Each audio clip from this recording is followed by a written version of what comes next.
रेश्माबाई दगडू भुसे शपथ घेतो की कायद्याद्वारे स्थापित झाले आहे अशा भारताच्या संविधानाबद्दल मी खरी श्रद्धा व निष्ठा बाळगेन। मी भारताची सार्वभौमत्व व एकात्मता उन्नत राखीन।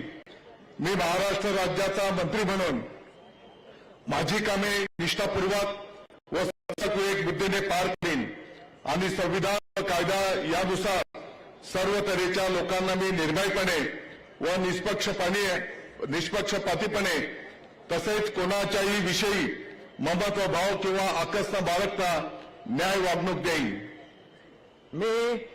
मी दादाजी रेश्माबाई दगडू भुसे ईश्वर साक्ष शपथ घेतो की महाराष्ट्र राज्याचा मंत्री म्हणून माझ्या विचारार्थ आणली जाईल किंवा मला ज्ञात होईल अशी कोणतीही बाब असा मंत्री म्हणून माझी कामे यथायोग्य पार पाडण्यासाठी आवश्यक असेल ते खेरीज करून एरवी मी कोणत्याही व्यक्तीला किंवा व्यक्तींना प्रत्यक्षपणे वा अप्रत्यक्षपणे कळवणार नाही किंवा त्यांच्याकडे उघड करणार नाही।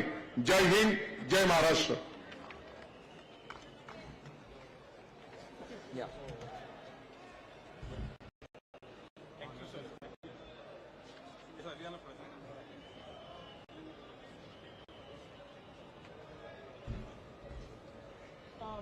Thank you.